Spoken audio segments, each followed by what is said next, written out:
सा रे ग म प ध नि सा। सा ये हमको आलाप लगाना है इस लेक्चर में, क्योंकि हमको एक धुन बनानी है। हमें पता है कि हम क्या सीखने वाले हैं आज, इन periodic classification Newlands law octaves. तो इन्होंने वही किया। अगर किसी भी संगीत को हमको क्या करना होता है, बनाना होता है, कोई धुन बनानी होती है, तो उसके लिए क्या लगते हैं, वो 7 स्वर जो होते हैं या सप्तक जो होते हैं वो रिपीट होते हैं।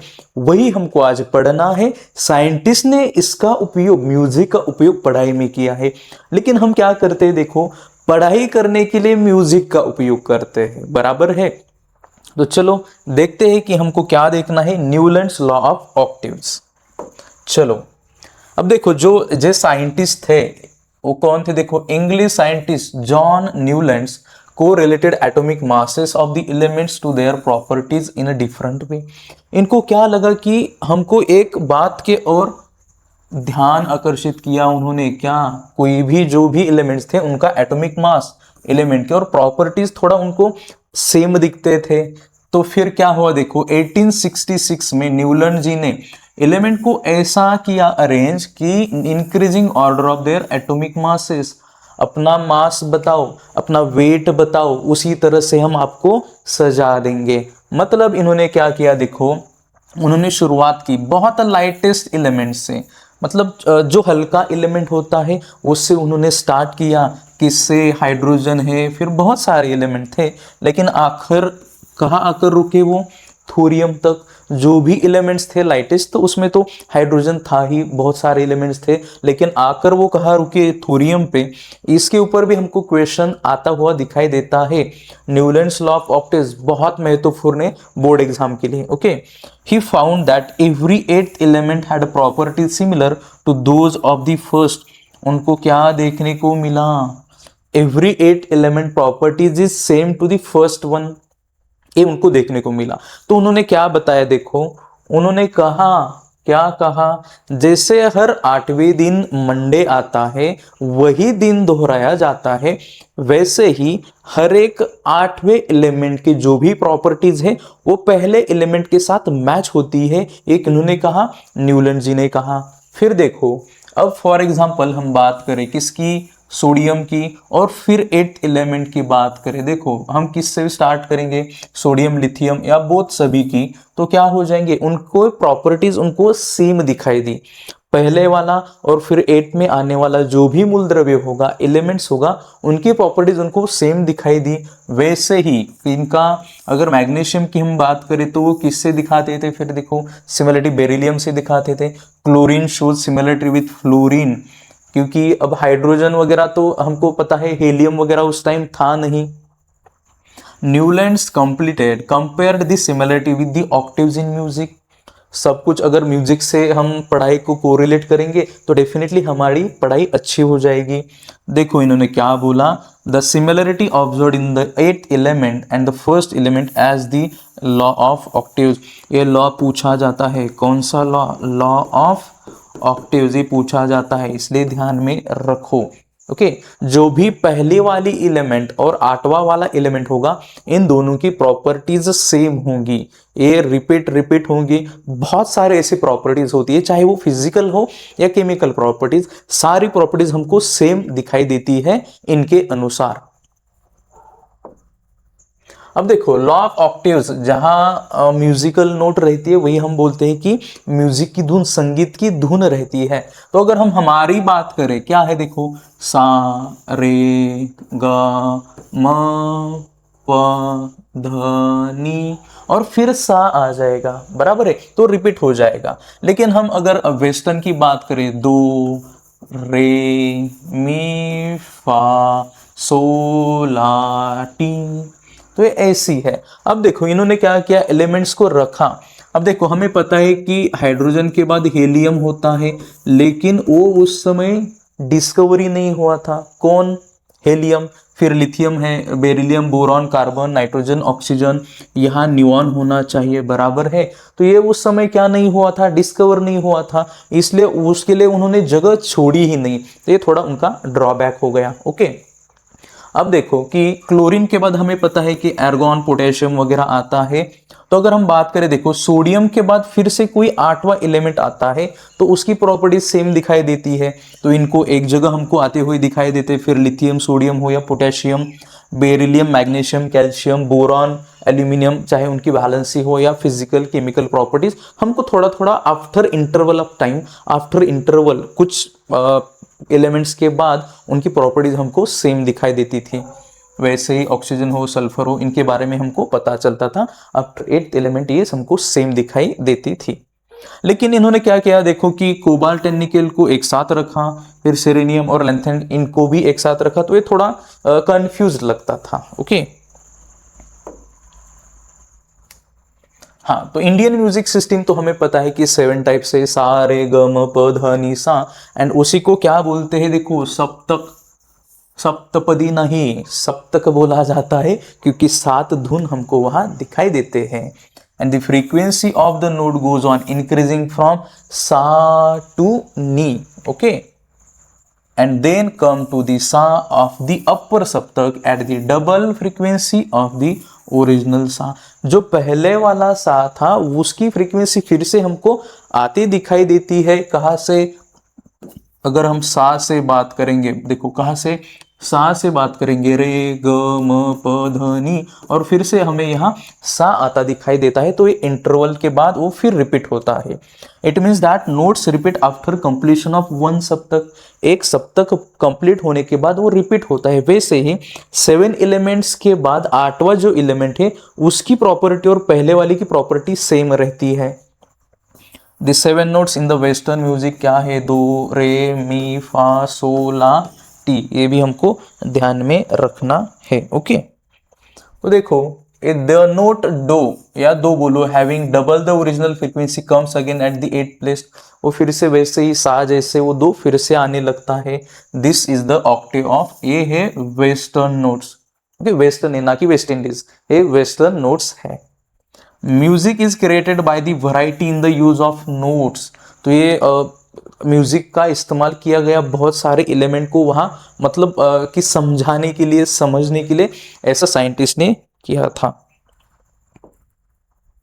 अब देखो many limitations were found in the Newlands octaves. तो क्या था, देखो कि this law was found applicable only up to calcium. तो हमें पता है कैल्शियम थोड़ा हेवियर है, बराबर है।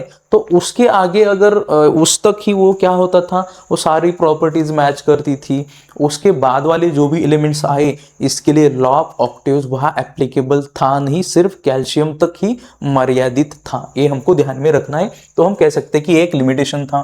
Newlands fitted at all the known elements in the table, that is 7 into 8, 56 boxes बनाए, बराबर है। लेकिन जिनके बारे में पता नहीं था उनके लिए उन्होंने सीट्स खाली नहीं छोड़ी। तो ये थोड़ा ड्रॉबैक हम कह सकते हैं, क्योंकि देखो इन्होंने क्या किया कि बनाए 56 बॉक्सेस बनाए, लेकिन उसमें जो एलिमेंट डाल दिए जो फिर डिस्कवर होने वाले थे या प्रेडिक्ट करने के बाद जो मिलने वाले थे उनके लिए उन्होंने जगह वहां नहीं छोड़ी थी।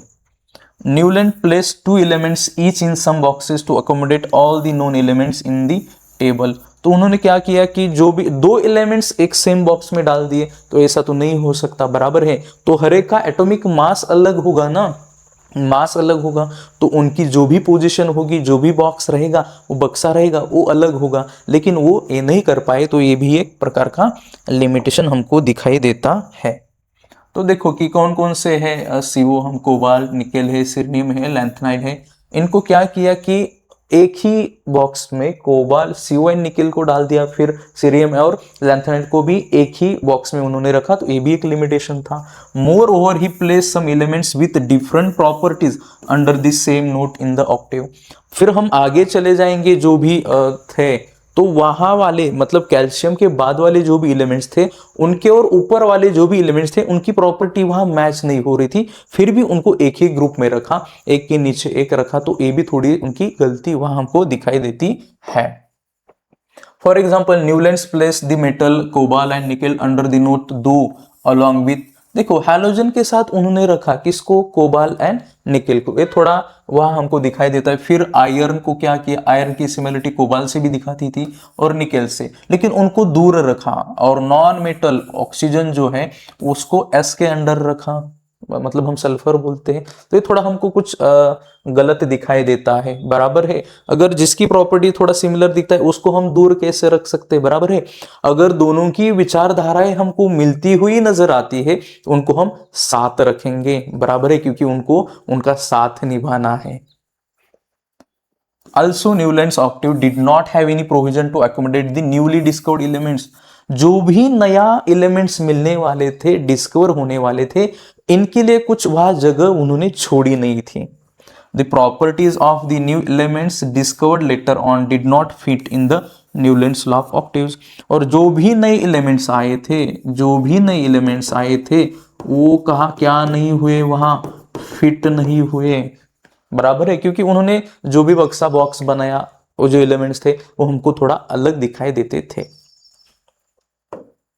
अब बात करते, देखो अगले वाले साइंटिस्ट कौन है, मेंडेलीव्स पीरियोडिक टेबल। अगला जो है ये क्या है, मेंडेलीव्स पीरियोडिक टेबल। अगर हम इनकी बात करें तो ये कहाँ से बिलोंग करते हैं, देखो रशिया से बिलोंग करते हैं।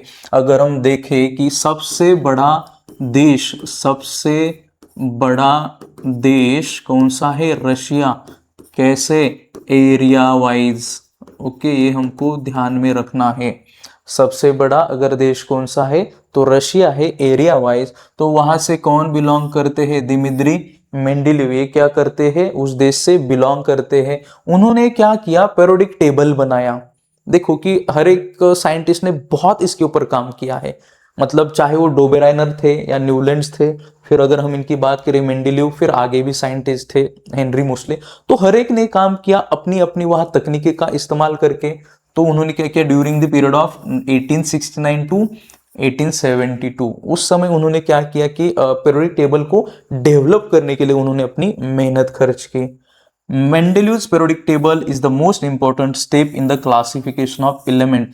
तो इन्होंने बहुत मेहनत की, इसलिए ये बहुत महत्वपूर्ण स्टेप माना जाता है किनका, मेंडेलीव जी का, क्योंकि उन्होंने बहुत सोच समझकर ये चीजें की थी। Mendeleev considered the fundamental property of elements, namely the atomic mass, as a standard. जो भी अगर एलिमेंट्स को वहां रखना है, पीरियोडिक टेबल के अंदर उसको रखना है, तो उन्होंने एक स्टैंडर्ड सेट किया था। वो स्टैंडर्ड सेट क्या किया था, देखो कि उन्होंने एटॉमिक मास को ही सर्वोपरि माना था वहां। इसके सिवा हमको कुछ नहीं पता है, सिर्फ एटॉमिक मास हमें चाहिए, बराबर है। अब देखो कि उनके समय कितने एलिमेंट्स थे, उनके समय 63 एलिमेंट्स थे जो कि नोन थे, बराबर है। उससे पहले भी थे लेकिन उसका कोई जिक्र नहीं कर पाया। लेकिन उनको किस तरह से लाया गया, किस तरह से अरेंज किया गया, उनके इंक्रीजिंग एटॉमिक मास की तरफ। मतलब उन्होंने क्या किया, देखो उन्होंने बोला कि अगर कहीं शादी में चले जाते तो मेंडेलीव जी ने बोला कि अगर आपको खाना खाना है शादी में तो लाइन में लगिए, अपने वजन के हिसाब से लाइन में लगिए। ऐसा किसने कहा, मेंडेलीव जी ने। अगर किसी का दोस्त नहीं आया है उसके लिए खाली जगह छोड़ दो। तो ये मेंडेलीव जी ने बहुत अच्छा काम किया था, इसलिए एक बहुत महत्वपूर्ण स्टेप माना जाता है, क्योंकि वैकेंट एलिमेंट के लिए उन्होंने स्पेस छोड़ दिया था जो भी न्यूली डिस्कवर्ड होने वाले थे, इसलिए बहुत महत्वपूर्ण माना जाता है मेंडेलीव पीरियोडिक टेबल में। Then he transformed this into the periodic table of elements accordance with physical chemical properties of these elements. तो इन्होंने क्या किया, फिर हर एक की प्रॉपर्टी देखी, फिजिकल हो केमिकल हो, उनको क्या किया, फिर उनके अकॉर्डिंग उनको वहां अरेंज करने की कोशिश की। Okay, Mendeleev organise the periodic table on the basis of chemical and physical properties of elements. तो सारे एलिमेंट्स की प्रॉपर्टीज देख ली, फिजिकल प्रॉपर्टीज, केमिकल प्रॉपर्टीज, उनके अकॉर्डिंग उन्होंने क्या किया, उनको अरेंज किया। ओके, ध्यान में रखो। लेकिन जो भी स्टैंडर्ड सेटअप था उसको क्या माना गया, जो भी स्टैंडर्ड सेटअप था वो क्या था, एटॉमिक मास को ही उन्होंने स्टैंडर्ड सेटअप मान लिया था। ये हमको ध्यान में रखना है। अगर हम आगे जाके बात करें तो देखो, दिस वेर दी मॉलिक्यूलर फॉर्मूले ऑफ हाइड्राइड्स। अगर हाइड्रोजन के साथ कोई मेटल वगैरह आ जाता है तो हम उनके हाइड्राइड्स बोलते हैं। फिर ऑक्साइड्स है एलिमेंट्स के, मेल्टिंग पॉइंट्स है, boiling point and the densities elements of their hydrides and oxides. या ऑक्साइड्स हम बोलते हैं, कि यहाँ हमको क्या दिखाई देते कि सारे बहुत सारी फिजिकल प्रॉपर्टीज उनकी वहां चेक की गई। मेंडेलीव को क्या पता, ही फाउंड दैट, क्या पता लगा कि similar physical and chemical properties repeat after definite interval. कुछ एलिमेंट्स के बाद, कुछ समय के बाद, कुछ आफ्टर इंटरवल, उसको हम पेरियोडिसिटी बोलते हैं, कुछ एलिमेंट्स के बाद उसकी प्रॉपर्टीज हमको सिमिलर दिखती गई। कुछ एलिमेंट्स ऐसे थे कि एक सार की प्रॉपर्टी वहां दिखाते थे, जैसे कि मतलब फिजिकल प्रॉपर्टीज हो या केमिकल प्रॉपर्टीज हो, तो सारे एक जैसे हमको वहां दिखाई देते थे। ओके, ये ध्यान में रखो। लेकिन उन्होंने क्या किया, देखो पेरियोडिक लॉ हम क्या बोलते हैं, एक पेरियोडिक लॉ उन्होंने वहां क्या हमको करता दिखाई देता है, एक उन्होंने एक्सप्रेस किया, properties of elements are periodic function of their atomic masses. तो किसी अंतराल के बाद, after interval, definite interval, atomic mass के अनुसार उनको उन्होंने क्या किया, वहां अरेंज किया, क्योंकि उस एलिमेंट्स की प्रॉपर्टीज उनको वहां सेम दिखाई देती थी। तो ये भी बहुत महत्वपूर्ण है, इसके लिए आपको इसके ऊपर क्वेश्चन पूछा जाता है, what is the periodic law, and उसको एक्सप्लेन करो, बहुत महत्वपूर्ण है। Okay, vertical columns Mendeleev periodic table में थे, उनको क्या बोला गया, उनको क्या बोला गया, ग्रुप्स बोला गया। ओके, ध्यान में रखो। और जो भी हॉरिजॉन्टल रोज थे उनको क्या बोला गया, उनको बोला गया पीरियड्स। ये हमको ध्यान में रखना है। ओके, क्या बोला गया, जो भी वर्टिकल कॉलम्स थे उनको बोला गया ग्रुप, और हॉरिजॉन्टल थे उनको क्या बोला गया, ध्यान में रखो, पीरियड्स बोला गया। अब देखो कि जो भी उन्होंने चार्ट यहां बनाया है, कि इन्होंने मेंडेलीव जी ने जो भी चार्ट बनाया था, उसके अंदर देखो आप, तो देखो 1 2 3 4 5 6 7 एंड 8 ग्रुप तो हमको उन्होंने यहां बनते दिखाई देते हैं। कितने ग्रुप बनाए, 8 ग्रुप बनाए। तो देखो हर एक को ऐसे उन्होंने क्या किया, फिर अगर हाइड्रोजन की बात करें, लिथियम, सोडियम, पोटेशियम, कॉपर, तो इन सब की जो प्रॉपर्टीज हमको दिखाई देती है वो हमको सेम दिखाई देती थी। फिर अगर बेरिलियम की बात करें, मैग्नीशियम, कैल्शियम, जिंक, स्ट्रोंशियम, इनकी बात करें, तो इनके भी हमको कैरेक्टर्स, फिजिकल या केमिकल प्रॉपर्टीज है, ये भी हमको सेम दिखाई देती थी। फिर आ जाओ इधर, कार्बन है, सिलिकॉन है, इनकी वैलेंसी हमको मतलब 4 दिखाई देती है। एक कैटेनेशन प्रॉपर्टी दिखाते हैं। अब एक कैटेनेशन क्या होता है कि बहुत लंबी लंबी वो क्या कर सकते हैं, चेन बना सकते हैं, कार्बन दूसरे कार्बन के साथ, सिलिकॉन दूसरे सिलिकॉन के साथ, ऐसे कंपाउंड्स बना सकते हैं। तो ये प्रॉपर्टी, ऐसे सिमिलर प्रॉपर्टीज वाले एलिमेंट्स को इन्होंने क्या किया, एक ग्रुप में वहां रखा। तो इन्होंने क्या किया था, देखो कितने ग्रुप हमको मिल गए थे, ऐसे 8 ग्रुप मिल गए थे। ओके, अब देखो कि हाइड्रोजन की बात करें तो हीलियम भी वहां उस समय था नहीं। हाँ, ये हमको ध्यान में रखना है, नोबेल गैस का इन्वेंशन तब नहीं हुआ था। चाहे फिर हीलियम हो, नियॉन हो, एरागॉन हो, क्रिप्टॉन हो, ओके, ज़ेनॉन हो, ये तब हमको नहीं मिले थे। अब देखो कि अगर हमको इसकी वैलेंसी अगर ग्रुप 1 की है तो 1 होती थी, ग्रुप 2 की वैलेंसी वह हमको 2 दिखाई देती थी। ओके, क्या ध्यान में रखना है, देखो ग्रुप 1 की वैलेंसी 1 2 फिर 3 4, और फिर से यहां क्या किया उन्होंने कि 8 में से उन्होंने क्या किया, माइनस किया, जो भी ग्रुप का नंबर था वो माइनस किया। तो फिर हमको क्या दिखाई देता था, देखो 4 होगा, फिर 8 में से 6 माइनस किया, ग्रुप यहाँ 2 आ गया, 8 में से 7 माइनस 1, और इसको तो 0 बोला गया। लेकिन उसका एक्सप्लेनेशन उनके पास था नहीं कि उसकी वैलेंसी 0 क्यों होती है, बराबर है। तो ये नहीं बता सकते थे कि तब वो क्या नहीं थे, नोबल गैसेस थे ही नहीं, तो उसकी 0 क्यों होगी, वो स्टेबल थे क्या, 0 ग्रुप में थे, ये वो वहां बता नहीं सके। ये हमको ध्यान में रखना है। अब और क्या चीजें हैं, देखो इन्होंने यहाँ ऐसे बहुत सारी हमको यहाँ ऐसे जगह छोड़ते हुए हमको दिखाई देते हैं। उन्होंने क्या किया, जगह यहाँ छोड़ी है, देखो खाली जगह, मतलब वहां क्वेश्चन मार्क किया है।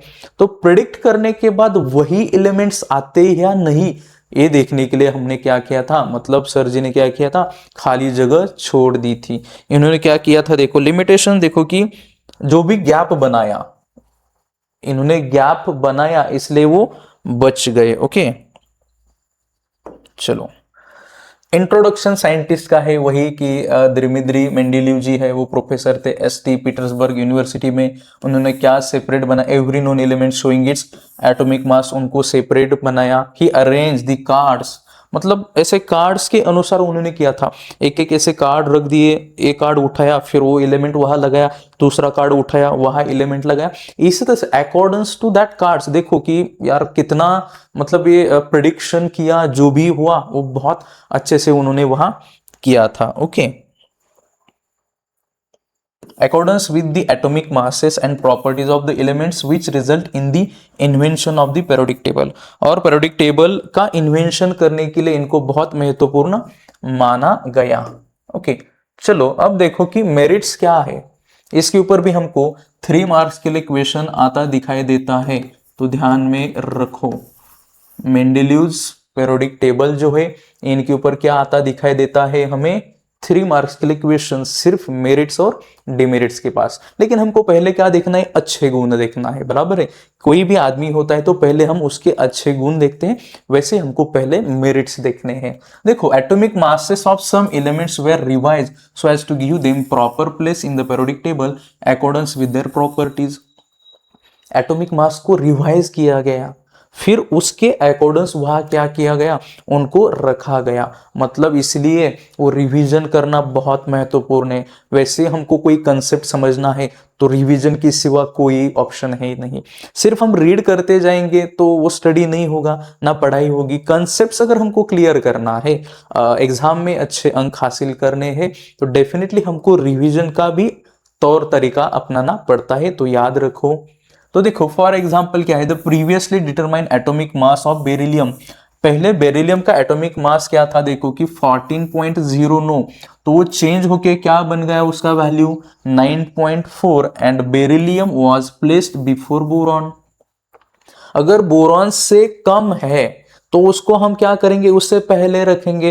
तो रिवाइज करने के बाद उसके एटॉमिक मास में चेंज हुआ था। पहले था कितना, देखो 14.9, और उसको रिवाइज करने के बाद कितना आया 9.4, और उसको फिर रखा गया बोरॉन के पहले। एक बहुत महत्वपूर्ण मेरिट है। अगर हम इसकी बात करें, देखो master of empty places, master of empty places किसको बोला जाता है, मास्टर ऑफ एम्प्टी प्लेसेस बोला जाता है मेंडेलीव जी को, क्योंकि इन्होंने खाली जगह छोड़ी, इसलिए वो जो नया वाले आए थे उनको वहां जगह मिल गई। तो ध्यान में रखो। अब देखो मेंडेलीव केप्ट वैकेंट प्लेसेस, उन्होंने वैकेंट प्लेसेस रखे। एलिमेंट्स वाज नॉट डिस्कवर्ड, जब तक वो एलिमेंट्स डिस्कवर नहीं हुए थे तो उनके लिए उन्होंने खाली जगह छोड़ी, इसलिए उनको क्या बोला जाता है, मास्टर ऑफ एम्प्टी प्लेसेस। ध्यान में रखो। Okay, 3 of these unknown elements were given in the names। जो अननोन एलिमेंट्स के लिए उन्होंने क्वेश्चन मार्क किया था, जो जगह छोड़ी थी, उसको क्या दिया, देखो बोला इका बोरॉन, देन इका एल्यूमिनियम एंड इका सिलिकॉन। क्या नाम दिया था, इका बोरॉन, इका एल्यूमिनियम और इका silicon. From the known neighbours and their atomic masses were indicated. 44 था इका बोरॉन का, 68 किसका था, इका एल्यूमिनियम का, और 72 किसका था, इका सिलिकॉन का था। फिर देखो not only this but their properties where also predicted. मतलब सिर्फ ऐसा नहीं किया था, उन्होंने बोला कि इका बोरॉन है, इका एल्यूमिनियम है, इका सिलिकॉन है, उनकी प्रॉपर्टीज क्या होगी ये भी इन्होंने वहां बताया था। तो ध्यान में रखो। मतलब देखो ऐसी प्रिडिक्शन मतलब कोई एस्ट्रोलॉजर भी नहीं कर सकता, बराबर है। इसलिए इनको क्या बोला जाता है, देखो क्या बोला जाता है, गैप बचाओ और फ्यूचर बसाओ। गैप बचाओ और फ्यूचर बसाओ। इन्होंने क्या किया, वो जो नए 3 आने वाले थे उनका क्या किया, घर बसाया, फ्यूचर बसाया। इसलिए इनको क्या बोला जाता है, उन्होंने गैप तो बचा लिया लेकिन फ्यूचर भी बसा लिया। किसका, जो 3 एलिमेंट्स थे, इका बोरॉन, इका एल्यूमिनियम और इका सिलिकॉन, ये हमको ध्यान में रखना है, इसको ध्यान में रखो। Later on these elements were discovered and named as. देखो क्या नाम दिया गया, इसको क्या नाम दिया, स्कैंडियम नाम दिया गया, किसको, इका बोरॉन को। फिर गैलियम नाम दिया गया इका एल्यूमिनियम को, और जर्मेनियम नाम दिया गया इका सिलिकॉन को। तो ऐसी प्रेडिक्शन मेंडेलीव जी ने की। इसके लिए बहुत सारी मतलब मेहनत लगी थी उनकी, लेकिन जो भी सारी प्रॉपर्टीज थी वह हमको मैच होती दिखाई देती है। इसलिए ये भी खुशी की बात है क्योंकि घर बस गया 3 लोगों का।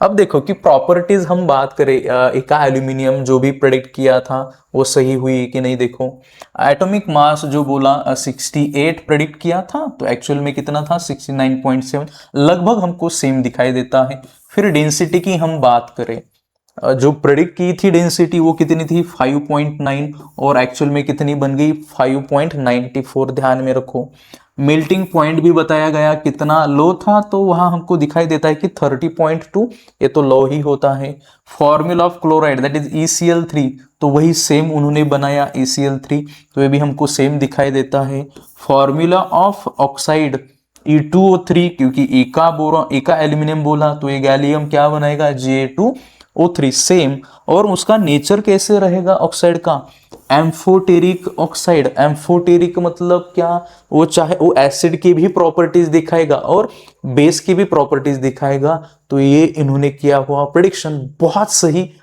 सही हुआ था।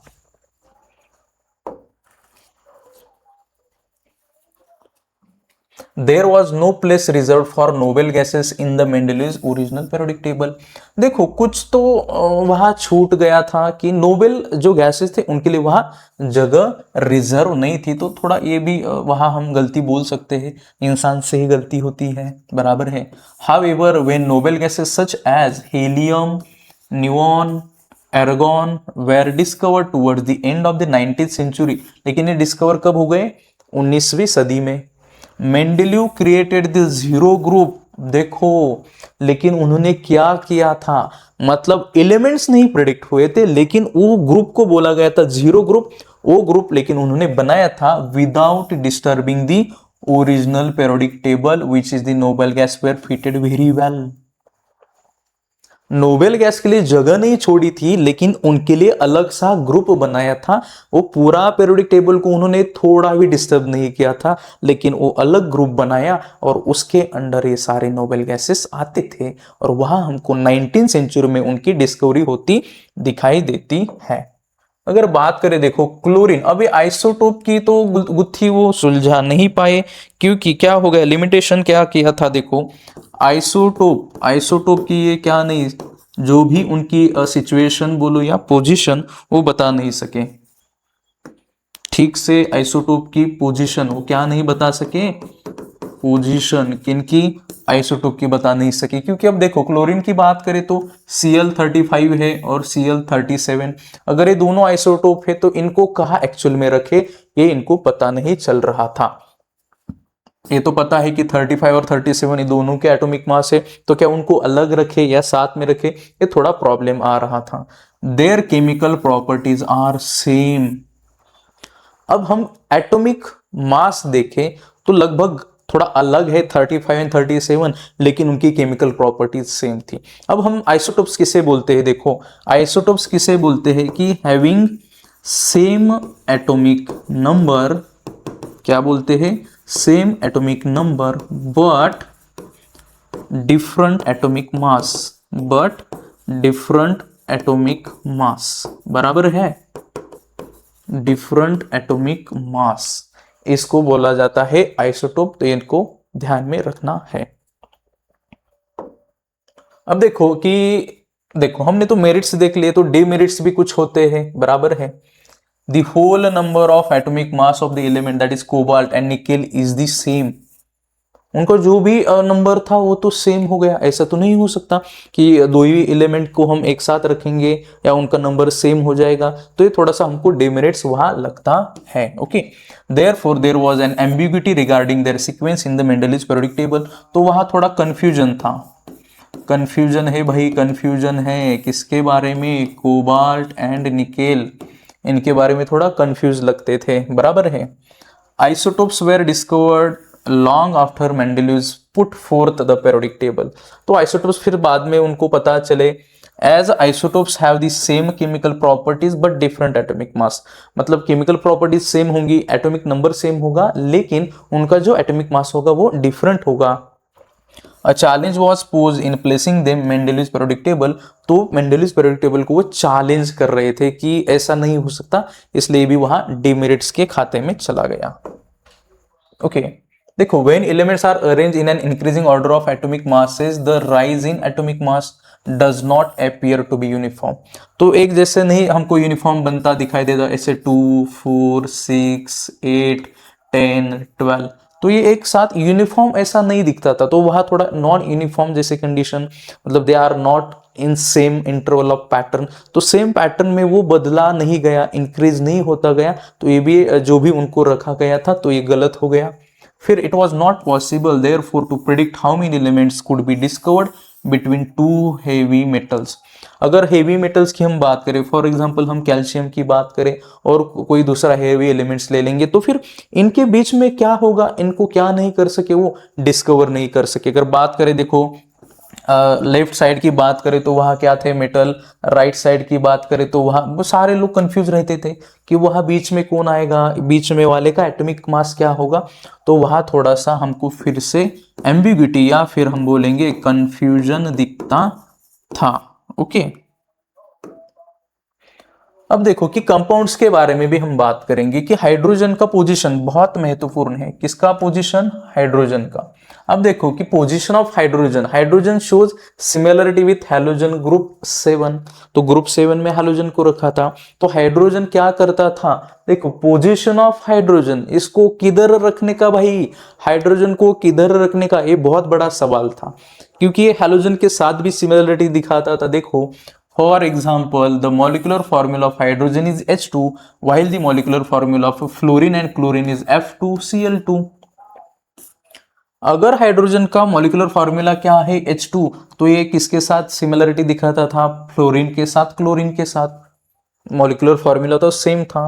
In the same way there is a similarity in the chemical properties of hydrogen and alkali metal group, तो जो भी अल्कली मेटल्स थे तो उनके साथ भी वो वही करता था, सेम प्रॉपर्टीज दिखाता था। आओ कैसे, देखो अगर हम बात करें, देखो कंपाउंड्स ऑफ हाइड्रोजन, अगर वो क्या करता है कि हैलोजन के साथ, देखो HCl के साथ भी वो कंपाउंड बनाता था, फिर ऑक्सीजन के साथ भी बनाता था, सल्फर के साथ भी बनाता था, तो हर एक के जैसे वो प्रॉपर्टी दिखाता था, उनके साथ अटैच होता था, बॉन्ड बनाता था। अगर कंपाउंड फिर अल्कली की बात करें, देखो ये भी अल्कली सोडियम क्लोराइड के साथ बनाता था, सोडियम फिर ऑक्सीजन के साथ बनाता था, सोडियम भी सल्फर के साथ वह हमको एक साथ दिखाई देता था।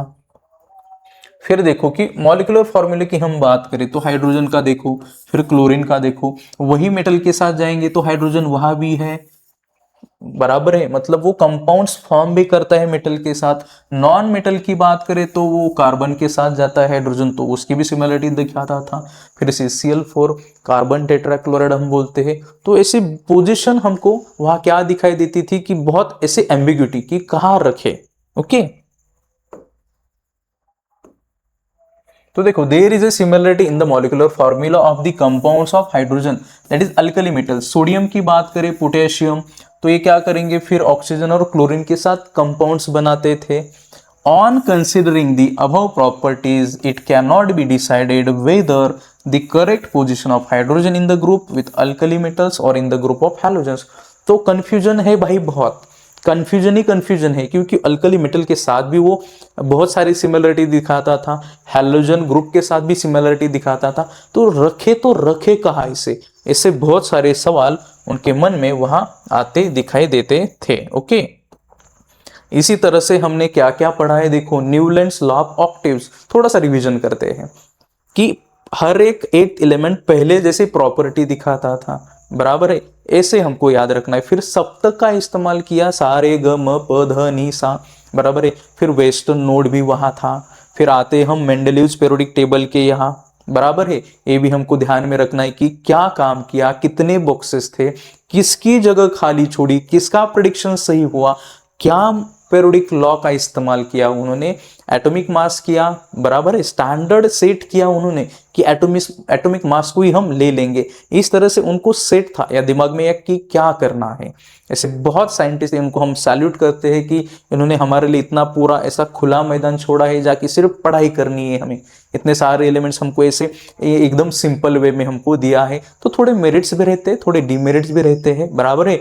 इनके ऊपर भी क्वेश्चन पूछा जाता है 3 मार्क्स के लिए बोर्ड में, ये भी हमको ध्यान में रखना है। और लास्ट में हमने देखा पोजीशन ऑफ हाइड्रोजन, तो हाइड्रोजन की पोजीशन तो एम्बिग्युइटी है ही, कंफ्यूजन ही है। तो कंफ्यूजन को मिटाने के लिए हमको पीरियोडिक क्लासिफिकेशन को स्टडी करना है। आई होप आपको ये समझ में आया होगा। अगर आपको कोई दिक्कत होगी, कोई डाउट होगी तो आप पूछ सकते हो। ओके, तो चलो मिलते हैं नेक्स्ट वीडियो में, जहां हम बात करने वाले हैं मॉडर्न पीरियोडिक टेबल की। ओके, तब तक के लिए धन्यवाद।